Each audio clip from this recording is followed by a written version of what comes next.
Have you ever wondered what secrets hide behind the gleaming doors of the world's most luxurious restaurants? The truth is, not everything sparkles under the chandeliers. Behind every perfect plate, there are hands you never see, sacrifices you never hear about, and dreams buried beneath layers of silence. Tonight, let me take you into one of those hidden stories. One that begins in the shadows of a kitchen, where a woman was told her place and dared not to step beyond it, until one mistake changed everything. Isabella Morales had worked at Le Chateau d'Or, one of New York's most prestigious restaurants, for almost 6 years. To the city's elite, it was a palace of flavor, where courses arrived like pieces of art and where dining was more performance than necessity. Guests came dressed in tuxedos and gowns. Waiters moved with the grace of dancers, and crystal chandeliers bathed everything in golden light. But Isabella never saw it that way. For her, the restaurant was not a palace, but a fortress, one where she lived behind invisible walls. Her world wasn't the glowing dining hall. It was the heat of the kitchen, the endless piles of dirty dishes, and the chopping board stained with garlic and herbs. Her hands smelled permanently of onions. Her hair absorbed the smoke of roasting meats. Every day, she wore the same faded uniform and the same invisible mask of silence. She wasn't a chef, not even a cook. Her title was kitchen help, though most treated her as though she were little more than a broom with legs. The head chef, Antoine Durand, made the rules clear on her first day. You clean, you chop, you don't cook, you don't taste, and you never, never, touch the plates that go out to the guests. Understood? Isabella had nodded then, her stomach tight with fear. She had just turned 24, her younger sister was still in high school, and their rent consumed nearly every dollar she made. To argue was to risk everything. And so, for 6 long years, she obeyed. But inside, a quiet storm brewed. When everyone left at night, Isabella often lingered in the shadows of the prep room. She experimented with scraps, carrot tops, leftover bones, parsley stems. She made broths that shimmered with hidden depth, sauces that balanced sweetness and acidity like a tightrope act. Sometimes she would whisper to herself, "Not yet, not yet," chasing flavors she couldn't quite capture. Cooking wasn't work for her, it was oxygen. It was the only thing that made her feel seen, even if no one else ever tasted it. Her colleagues never suspected. To them, Isabella was background noise. Some pitied her, most ignored her, and a few mocked her ambition when they caught her staring too long at the plated dishes leaving the kitchen. "You'll never be more than a cleaner," one of the sous chefs once sneered. "This place eats people like you alive." Isabella swallowed the insult, as she always did. But she never stopped dreaming. And then came the night everything shifted. The restaurant buzzed louder than usual. Whispers spread through the staff. A critic was in the dining hall. Not just any critic. Richard Harrington, a man whose words could crown a restaurant with stars or bury it in obscurity. His last review had shuttered a 3 Michelin-star establishment in Paris. One sentence from him could destroy careers. Antoine was a storm. He barked orders, slammed pans, and demanded perfection with the ferocity of a general preparing for war. Every chef's knife moved with frantic precision. Every waiter rehearsed their posture and smile. The air was electric, filled with the scent of searing meat and the tension of fear. Isabella, stationed at her corner with a mountain of herbs to chop, tried to make herself smaller. Invisible. But then it happened. A pot of sauce, meant for the critic's main course, was left simmering too long. The junior chef responsible realized it too late. Panic flashed across his face as Antoine turned his back. Desperate, he shoved the pot toward Isabella. "Stir this, don't let it burn," he hissed before rushing off to another station. Her hands shook as she gripped the spoon. The sauce was sharp, acidic, unbalanced. Her instincts screamed at her. Before she could stop herself, she added a squeeze of lemon, a pinch of sugar, a flick of herbs. Her body moved before her brain could catch up. She wasn't cleaning anymore. She was cooking. Then, disaster struck. A waiter swept in, scooped the sauce into a gleaming silver dish, and disappeared into the dining hall. Isabella froze, the spoon still in her hand. No. No, no, no. She had altered the dish. The dish destined for Richard Harrington. If Antoine discovered this, she wouldn't just lose her job.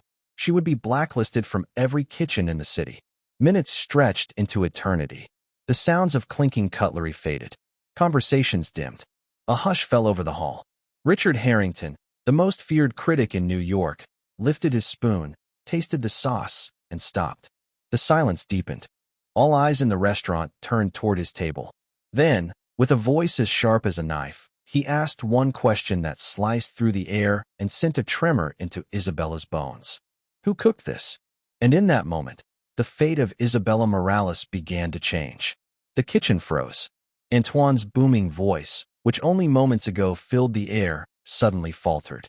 The sous chefs exchanged panicked glances. The waiters near the swinging doors hesitated, unsure whether to step forward or retreat. The silence from the dining hall seeped into the kitchen like smoke, suffocating and heavy. Isabella's hands trembled. She wanted to vanish into the walls, to shrink into the shadows as she had done for years. But she could feel the weight of the moment pressing on her chest, every breath sharp with fear. In the dining hall, Richard Harrington set his spoon down with deliberate precision. His sharp eyes swept the room, then fixed on Antoine.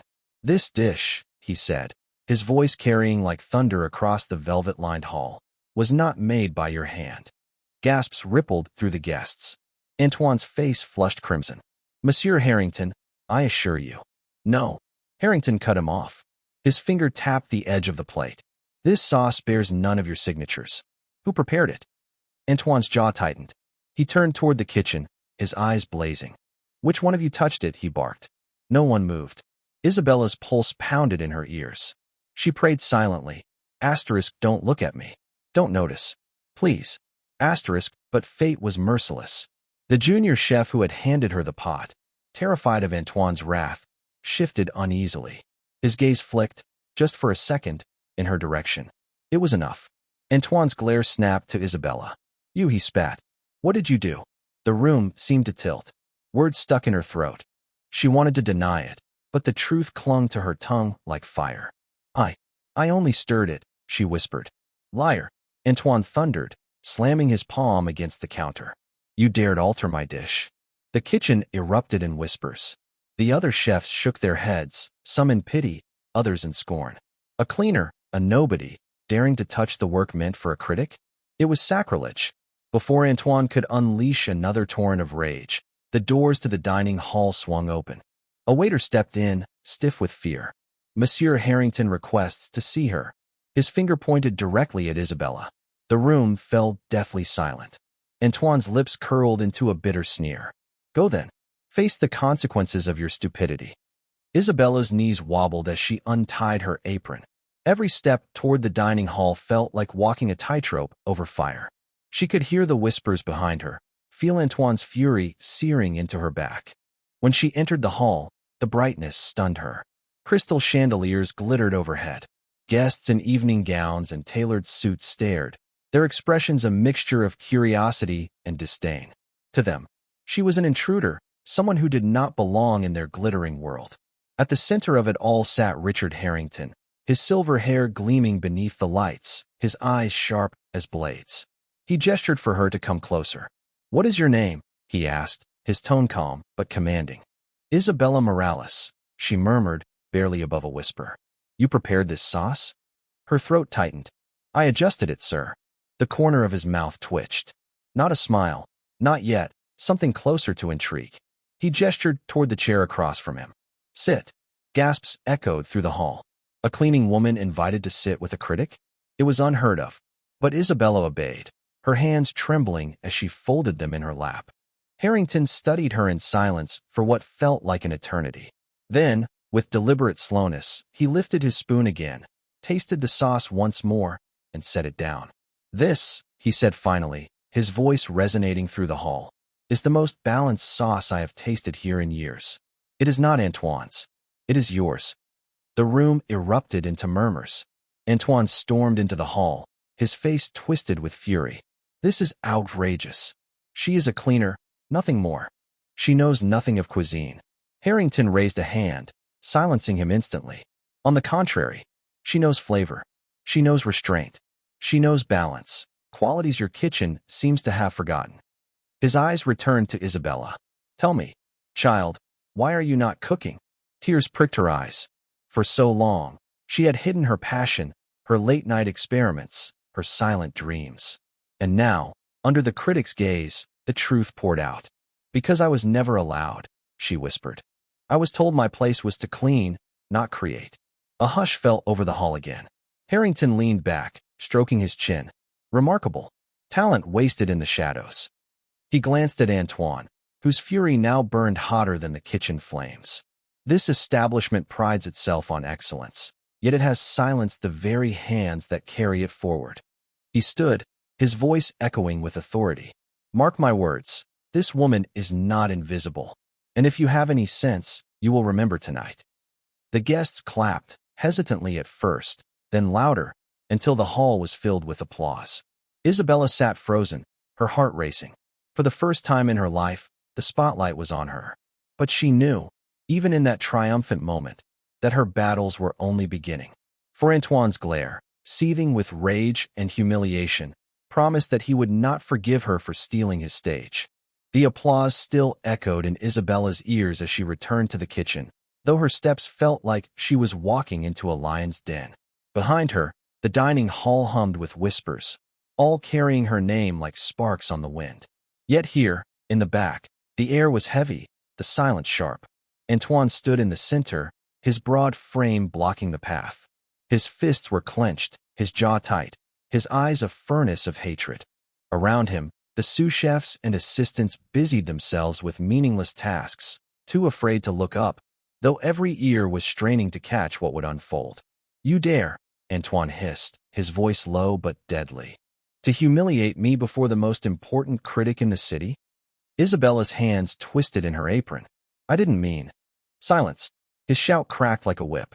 He stepped closer, so close she could feel the heat of his rage. "You touch my dish. My dish. Do you know what that means?" Her throat went dry. "I only wanted to help." "Help?" His laugh was bitter, cruel. "A cleaner helping a chef? Do you presume to stand above your station? To parade your tricks before my guests?"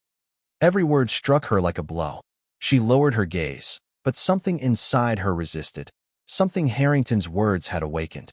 She could still hear his voice. This is not invisible. She knows flavor. She knows restraint.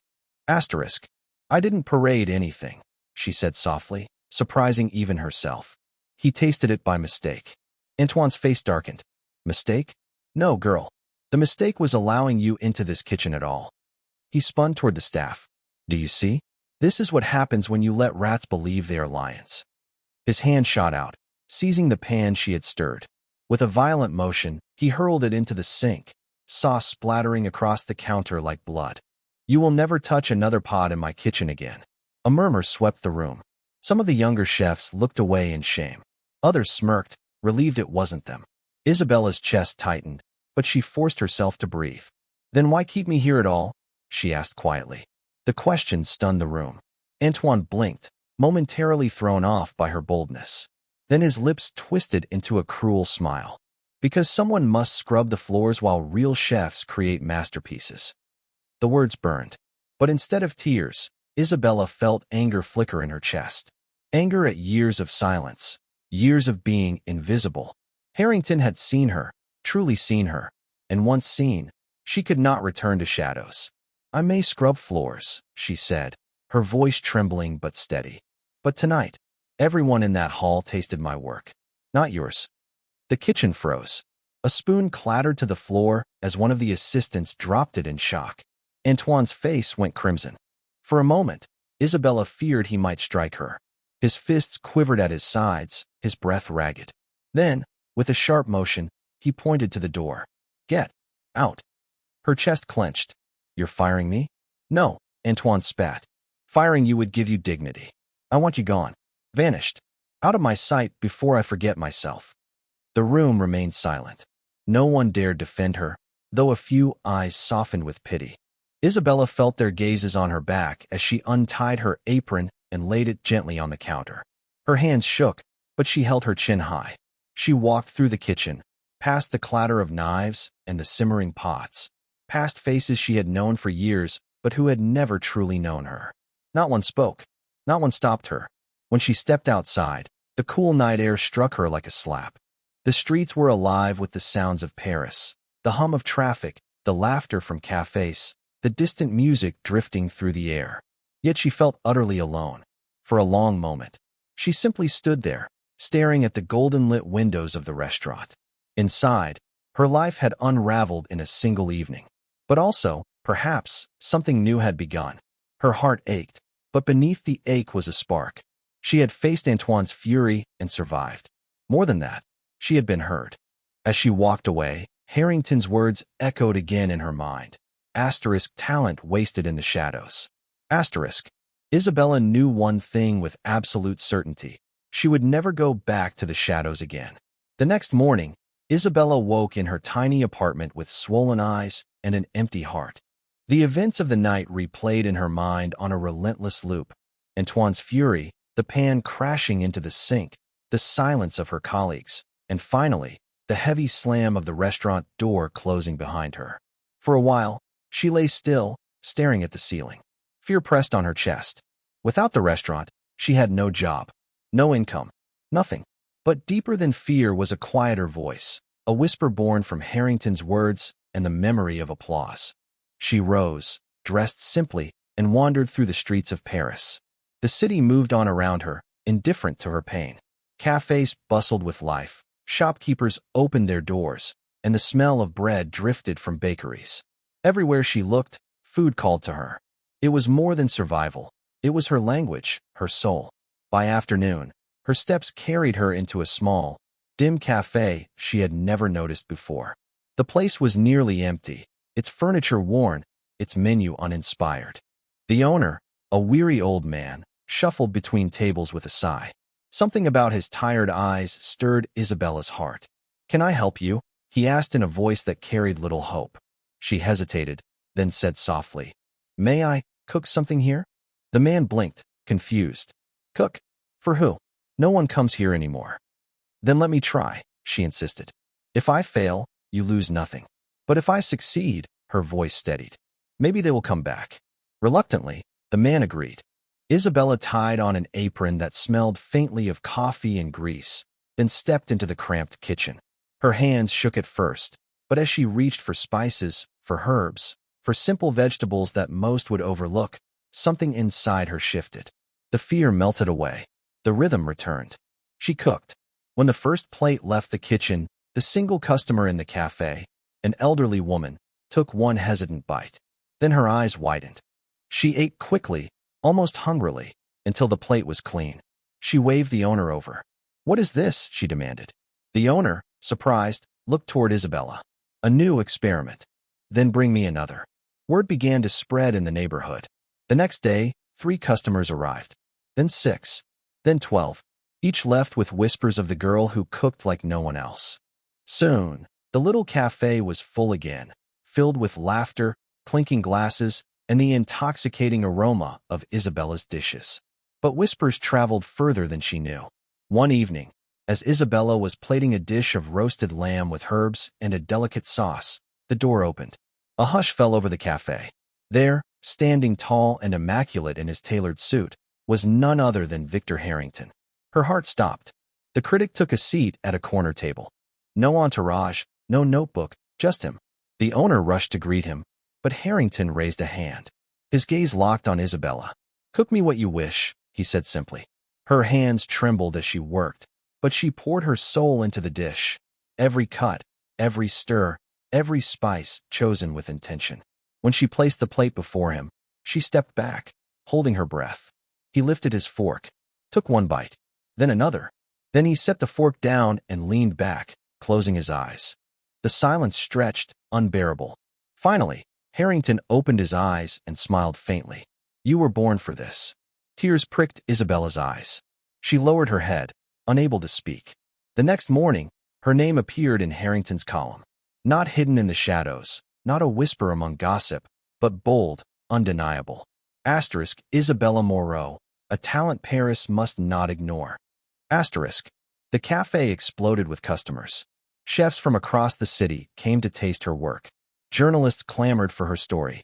Even those who had once mocked her in Antoine's kitchen now spoke her name with awe. And Antoine. His empire began to crack. Harrington's scathing silence about his dishes, paired with the public's fascination with Isabella, drove diners away. Rumors spread of his cruelty, his arrogance, and soon his once glittering restaurant grew cold and empty. Months later, Isabella stood in a kitchen once more, not as a cleaner, not as a shadow, but as the head of her own small but radiant restaurant. The sign above the door read simply, Isabella's. On opening night, the cafe overflowed. Neighbors, strangers, journalists, all gathered. She cooked each dish with gratitude, with fire, with love. As she looked out at the crowded room, laughter rising like music, Isabella felt something she had never known before, belonging. She was no longer invisible. She was no longer silenced. The girl who was forbidden to cook had become the chef who could no longer be ignored. And Paris, for the first time, was ready to taste her story.